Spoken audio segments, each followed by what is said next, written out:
Friends అందరికీ నమస్కారం అండి. ఇప్పుడే అందిన వార్త. తెలంగాణ రాష్ట్రంలో సర్పంచ్ ఎలక్షన్లకు సంబంధించి సీఎం రేవంత్ రెడ్డి కీలక నిర్ణయం. ఆ వివరాలు ఏంటన్నది, ఎప్పుడు జరగబోతుందో ఏంటన్నది తెలుసుకునే ప్రయత్నం చేద్దాం. వీడియో చివరి వరకు చూడండి, అర్థమవుతుంది. మరోసారి ఛానల్ వస్తే తప్పకుండా సబ్స్క్రైబ్ చేసుకోండి. చూస్తున్నారు కానీ లైక్ చేయడం మర్చిపోతున్నారండి. సో వెంటనే లైక్ చేయండి. వివరాలకి అయితే వెళ్ళిపోదామండి.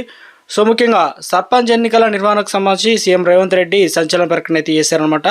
సో ఇక ఈ నెల 30 లోపు స్థానిక సంస్థల ఎలక్షన్లకు సంబంధించి నిర్వహించలేమని చెప్పేసి హైకోర్టు అనేది అంటే తేల్చి చెప్పడం జరిగింది. అయితే ఢిల్లీలో మీడియాతో చిట్ చాట్లో మాట్లాడుతూ ఇక సీఎం హైకోర్టు ఇచ్చినటువంటి తీర్పు న్యాయ నిపుణులతో చర్చించి ఎన్నికల నిర్వహణకు సంబంధించి మరింత సమయం కావచ్చు, మరింత గడువు కోరుతామన్నారు. కోర్టు తీర్పు ప్రకారం ముందుకు వెళ్తున్నామన్నారు సీఎం రేవంత్ రెడ్డి. కాగా సెప్టెంబర్ 30 లోపు ఎన్నికలు నిర్వహించాలని హైకోర్టు ఆదేశించిన సంగతి కూడా అందరికీ తెలిసిందే. అయితే దీనిపైన సీఎం తాజాగా సర్పంచ్ ఎన్నికలు ఇప్పట్లో లేవని చెప్పడంతో అందరూ కూడా, అంటే ఎమ్మెల్యేల పార్టీ మార్పు పైన సీఎం రేవంత్ రెడ్డి కీలక కామెంట్స్ కూడా చేశారు. కండువా కప్పినంత మాత్రాన పార్టీ మారినట్టు కాదు కదా అని సీఎం అయితే అన్నారనమాట.